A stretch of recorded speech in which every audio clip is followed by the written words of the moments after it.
Good evening. Welcome to the Budget Hearing Board of Education meeting. I'd like to first do call to order and the Pledge of Allegiance.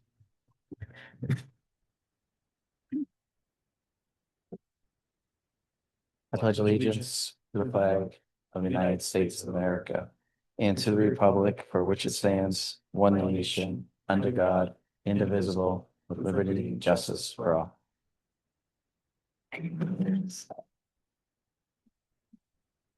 Great.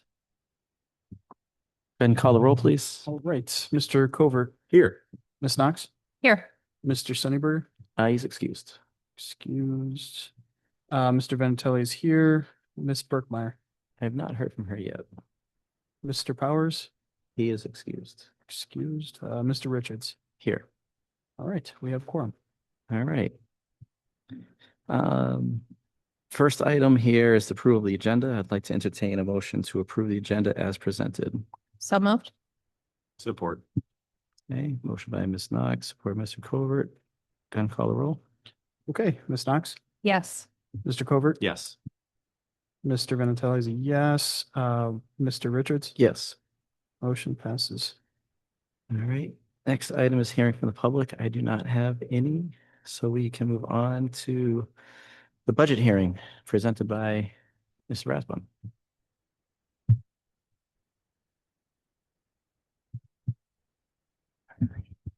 Good evening, board. Tonight, we're gonna go through the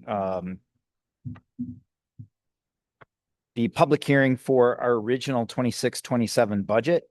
There are a couple pieces to this. The first couple pieces we'll talk about are some housekeeping items that we need to do every year on an annual basis, and then we'll get into the meat of the budget. So if I could have Tim, perfect. So just to give you a little bit of a update on where we stand today. You can see our non-homestead operating is increased by about $15 million or 4.31%. So that's a nice increase in terms of the tax base. And then for all properties in the debt retirement piece, that increased roughly 85 million or about 4.52% for 26-27.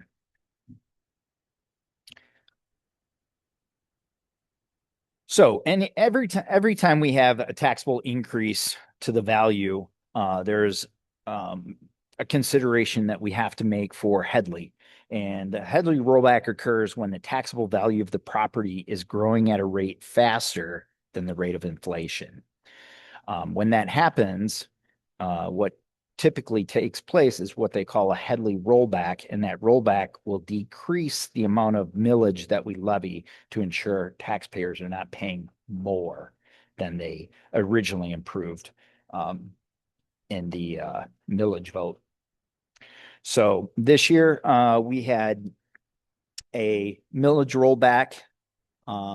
Next slide, please, Tim. Sorry. We had a rollback this year on our non-homestead operating millage of about 0.9985. So just a very slight amount of a rollback there. And then the good news on that though is that we still have over a mill remaining that we're hedging that's kind of sit on a shelf. And as those rollbacks happen, we take a little bit of that off the shelf, and that keeps us at the 18 mills. So the good news is, even though we got rolled back, we're able to increase back up to the 18 mills because we've got that set aside. And that's still over a full mill. You can see there, it's about 1.0409 mills remaining as a hedge against future rollbacks. We also had a rollback on the debt retirement piece this year. That was reduced by 0.9959. So just a very slight rollback there. There's also something called, next slide, truth in tax. Perfect. Thank you. Truth in taxation. So in addition to a Headley rollback, we also could have because of the increase, any increase really in the taxable property could be rolled back under the truth in taxation. But that's part of the reason that we have this meeting, this budget hearing, is so that we present to the public and to the board that we do not intend to roll back the truth and taxation piece, and that we intend to levy the full 18 mills. So you can see on the next slide, we will be levying 18 mills for non-homestead operating. And then we'll be levying 10 mills for debt retirement for a total of 28 mills. And this has really been the same levy that we've had for all the time that I've been here, and certainly before that. So these are all familiar amounts. So with that, I'll jump to our original budget, and I'm going to talk a little bit about some of the variances maybe that are popping out on that. So you can see that first column in white is the 24-25 audited. So that's a good reference point, I think, to take a look at that. And then we've got our 25-26 amended budget that you approved back in, I want to say, December or January. I guess it was. And then we've got our proposed budget for today. I'm sorry. I'm off. We're talking about 26-27. Sorry. So we've got our 25-26 budget that we'll present to you a little bit later today. And then we've got our 26-27 budget in the third column. The final column there is just a variance between last year's final budget, 25-26 budget, and the opening balances for the 26-27 budget. So you can see there for our revenues, we have local revenue, and I'm talking about the variance. The local revenue will be just under $10 million. That's an increase of about 922,000, which is two things primarily. It's an increase in the property taxes that we're expecting based on those amounts that we just shared with you, the increase in those tax bases. And then we also have a much more dynamic summer school this year, where we're going to have an increase, expected to increase in the amount of money that we receive for summer school. You can see for our state revenues, those right now are projected to go down by about $1.5 million. And that's really at this point in time, a change is primarily associated with the categoricals. We don't know right now what those categoricals will look at. We do have a framework that has kind of been established, and Phil tells me there's an outside chance that, you know, we may have some movement in the budget Thursday, tomorrow, or Friday. We'll have to see on that. If we don't get much movement, we're probably going to go into the fall before we have a budget. But the framework is essentially that we're going to get $250 increase to the foundation allowance, and that is a floor, not a ceiling. It could go higher than that. One of the others is we're going to have free meals for all and GSRP. Those are kind of the three pieces of the framework that everybody agrees on, but the categoricals, oftentimes the sticking point, we'll wait and see. So right now we're taking a conservative bent. We don't know if we're going to get how much of the categoricals, what categoricals will be out there. So we're taking a conservative bent and saying that we're not including any of those categoricals for the 26-27 budget. You can also see for a federal, we've got a slight decrease there of about $900,000, $960,000. And that's really attributable to this year in 25-26, we had two grants. We had a Filter First grant for about $380,000. And then we also had our EPA Clean Bus grant for about $600,000. We won't have those in 26-27. So that's what that decrease is reflective of. And then the last one, we've got an increase of about $338,000 to our other sources and transfers. And that really is associated with the enhancement millage. We'll get a little bit extra money there. Coming down to the expenses, you can see we're budgeting roughly $84,807,000. That's an increase from 24, 25, but just a little bit smaller than 25, 26.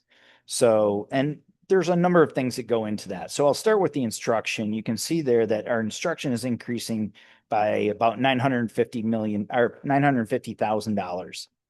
And that's really a result of two things. So we have a step increase, of course, for all of our educators. And we also are purchasing about $428,000 in curriculum items. So that's supplies, licenses, different curriculum items. So that's the increase there of about 950,000. You can see most of the increases are very slight with respect to the support services.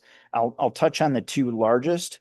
In our operations and maintenance, you can see we have a decrease of about 248,000. A big portion of that is we're budgeting about a decrease in our utilities because of all of our energy bond savings. We're not expecting that we'll get all of those savings next year. So we're budgeting for about half. If you'll remember, our payment is just over 800,000. And really what we wanted to do is be in a position where the savings would be enough to make that payment. So, but next year, because we haven't implemented all of those savings, and actually on the agenda tonight, there's a project that will add to those savings. We're projecting a savings of just about 400,000, about half of what we expect to fully save once all the implementation of all of our bond projects are done. So that's that decrease. And then we've got a decrease of about $280,000 in our transportation. And that's really related to our capital expenditures. We just don't expect that we will have, as we purchased new radios and got some new radio equipment, and we just won't have some of that into the future. So that's the decrease there. Moving down a little bit more, you can see our outgoing transfers and other. So those would be certain items that we get. So pass through the ISD or different things like that. So you can really on that, we've got a couple things. The outgoing transfer, you can see a decrease of about 678,000. So that's again related to that filter first. And then it's also, we got some sole sourcing funding through the State Aid Act last year that we colloquially refer to as the Hertel grant, but it was sponsored through Hertel's office and written into the State Aid Act. So we got some of that money last year. We're not projecting that we will get that this year. We have put in for it, but we have not received any definitive order. Probably won't until the budget comes out. So that brings us down to a loss this year we're projecting of about $1 million. So you can see there about 1,076,000. That is a very conservative number. I will tell you that we have taken out most, if not all, categoricals. And I think, you know, if there could be a categorical, I'll take, for example, 31AA. We know that's out there. We haven't included it in the budget. But if we got what we got last year, which was a little over $800,000, you know, that could swing everything right back to where we're break even to making a little bit of money next year. So a lot of it will hinge on what comes out of the state budget, what categoricals we're getting, you know, what kind of restraints are there on those categoricals. And I know we talked ad nauseum about 31AA. Some of those restraints are coming off, the waiving of privilege and those things. They're talking about taking that off the table. So that would be good that we would be able to utilize the grant. So yeah, just if I can just step in. please. The other part that we're waiting for is we know it's, and I've said this numerous times, that the state is looking to cost shift to the school aid fund. We don't know what those costs could be added. A lot of times if they add stuff, then in order to shift it out of the school aid fund, they will add a cost, give you a categorical, but then that'll allow them to free it up out. So we just don't know. So we're just taking a kind of like almost a zero-based budgeting on it to see how that plays out. Yep. So, if we were to have that $1 million loss, I think that's a very conservative, number. It would bring our fund balance down from the 15.8 million to roughly 14,744,000.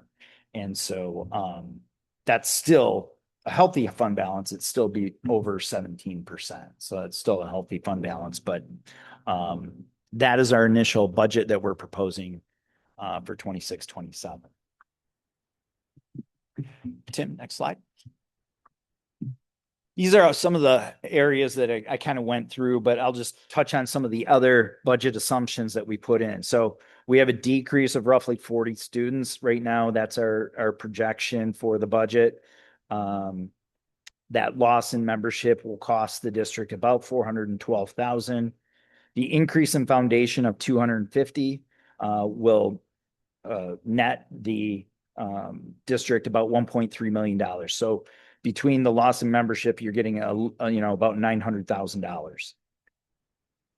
Summer Discovery, we're looking at $640,000 that we would get for the revenue. And then we talked about that decrease in categoricals. These are just some of the larger categoricals that were taken out. So you can see there the 31AA, that was actually carryover money from the 24-25 grant, because we turned down 31A money last year, as you'll recall, but we had some carryover from the prior year. So we were able to use that, but we've taken that out of the budget as well. So 35M came out, that's about 400,000. 35J, 27L has come out of the budget. That was the educator compensation for about $780,000. And then the sole source funding that I talked about. We also have a reduction in our federal grants, the Filter First and the EPA grant. And then we saw a slight increase in our MISD millage, enhancement millage. So those are the some of the revenue assumptions. I went through some of the expenses, but I'll have you, Tim, flip to the next slide and just make sure we understand all these. So we looked at the district-wide, all of our contracts that we have in place. And so we've included all of those contracts in the expense. It comes to about $1.9 million. So, you say, why are we losing $1 million? Well, big piece of it is we're getting about $900,000 net from that increase in pupil accounting, but the loss in students. But you can see here, just in the wage and compensation, it's going up about $1.9 million. So that's kind of the reason that we're right now projecting, without those categoricals, a deficit for next year. You can see there that we are planning on some staff attrition. We just won't necessarily have to go out and replace all of those folks, and there's some savings there. The MIPSers has come down a little bit for next year. It's down about 1.5 points. We've included all the health insurance and hard cap increases. We've included all the expenses related to the summer school, the Discovery Summer School program. As I talked about, we increased some of our curriculum initiatives this year. We're going to do some building and site repair. About $100,000 right now is what we've included in the budget for some asphalt projects around the district. General liability insurance went up about $77,000. And then we see the energy bond savings that I talked about there of about $400,000. Again, all those categoricals, we reduce not only the revenue, but the expense. So that's why you see those coming out as well. Next slide. So this kind of gives us a look at our historical fund balance. You can see there that we had a peak in 24-25 of about 20%, a little over 20%. That came down a little bit last year. Not that our fund balance decreased last year, but the way we calculate the percentage is based on the amount of expenses. So even though our fund balance went up a little bit, the expenses went up quite a bit, and therefore it's a smaller percentage. But last year, as you'll recall, we did have a very healthy increase to our fund balance. So next year we are projecting, like we said, if everything were to go exactly to plan, which we know it won't, we know things are going to change, we would be down to just over 17.3%. So that's a historical look. I'd be willing to take any questions the board has regarding next year's budget. I had a question, on the support services for staffing. You're estimating a decline by just about $40,000. Why would we be thinking we would have a decline from last year to next year? The support services staff. Mhm. I think part of that is there's a whole host of items that go into that line item, but I think a portion of that is certainly we won't have 27L that we paid out in 25, 26. We won't have that in 26, 27. So And that could be. What is that? That was the employee bonus compensation that we paid all of our employees $1,000 for. So that would be certainly a part of it. And then I think the other part of it is we're anticipating spending less on professional development next year because a lot of our professional development is starting to, wind down a little bit. So our work with CBD, our work with Dan, our work with Dr. Julia, Lindsay, all that's starting to pare back a little bit. And so we're projecting a little bit smaller there. Those are probably the two primary drivers of that decrease. Okay, so that category goes beyond just paying salaries for staff and such. Okay. Yes. Any other questions? I do have one. There's no millage renewals at all this year, correct? On any ballot? Not for us. I don't know yes, about. for the school district, correct? Correct. Okay. Correct. Yep. Nope. We do not have any millage increases or vote this year. Okay. So, anything else? Okay. Okay, Thank you very much. All right.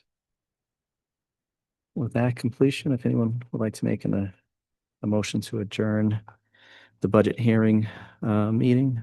I'll make a motion. Motion by Ms. Knox, Support. support by Mr. Colbert.